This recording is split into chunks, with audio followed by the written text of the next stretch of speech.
राजस्थान विधानसभा में बजट सत्र का तीसरा दिन हंगामेदार रहा। प्रश्नकाल में प्रश्नों को पड़ा हुआ मान लिया जाने की स्पीकर की व्यवस्था पर संसदीय कार्य मंत्री ने 2 बार ये कह दिया कि इसे पढ़ा न मानकर मंत्रियों को उत्तर देने दिया जाए।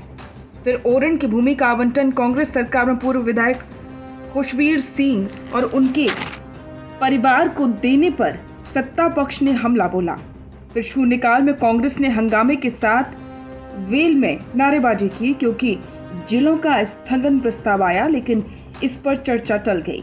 राज्यपाल के अभिभाषण पर बहस में सबसे बड़ा आरोप कांग्रेस की इंदिरा मीणा ने लगाया, जिस पर भाजपा सदस्य आक्रामक हो गए। इंदिरा मीणा ने पूछा कि राइजिंग राजस्थान में सीएम के बेटे की कितनी फर्मों को टेंडर मिला है। संसदीय कार्य मंत्री जोगाराम पटेल और अन्य मंत्री इस पर भड़क गए और कहा कि आरोप लगाने से पहले प्रूफ दीजिए, बिना प्रूफ नहीं बोलने देंगे। मंत्रियों ने इसे कार्यवाही से निकालने की भी मांग की। प्रश्नकाल के दौरान लिखित उत्तर को पढ़ा माना जाए या नहीं, इस पर सदन में 8 मिनट तक बहस होती रही। दरअसल स्पीकर वासुदेव देवनानी ने व्यवस्था दी थी कि प्रश्नकाल में जो लिखित उत्तर विधानसभा सदस्य को मिल चुका है उसे सदन में फिर से पढ़ने की जरूरत नहीं है।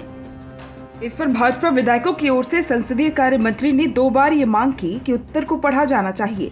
इस पर स्पीकर ने कहा कि सोमवार को ही व्यवस्था दे दी गई थी, इसमें कोई बदलाव नहीं होगा। लेकिन संसदीय कार्य मंत्री जोगाराम पटेल ने फिर कहा कि सभी सदस्यों के पास लिखित उत्तर नहीं पहुंचता है।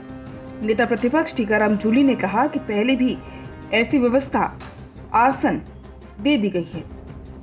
इसके अलावा शून्यकाल में कांग्रेस के 30 विधायकों ने 3 संभाग और 9 जिलों को निरस्त करने को लेकर स्थगन प्रस्ताव पर चर्चा की बात कही। स्पीकर ने स्थगन पर उपनेता प्रतिपक्ष रामकृष्ण मीणा और विधायक सुरेश मोदी को बोलने का मौका दिया, लेकिन संसदीय कार्य मंत्री ने कहा कि मामला हाई कोर्ट में है और ऐसे विचाराधीन मामले की सदन में चर्चा साधारणतः नहीं होती।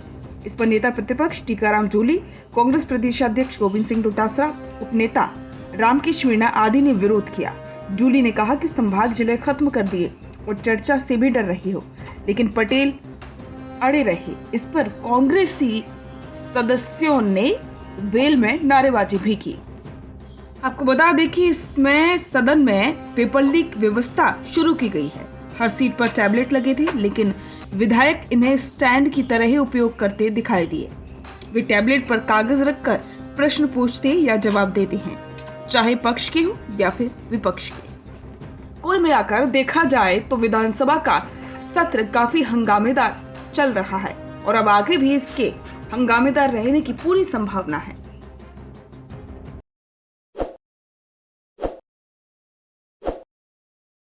ताज़ा खबरों के लिए विजिट करें द फैक्ट इंडिया की वेबसाइट और डाउनलोड करें द फैक्ट इंडिया ऐप।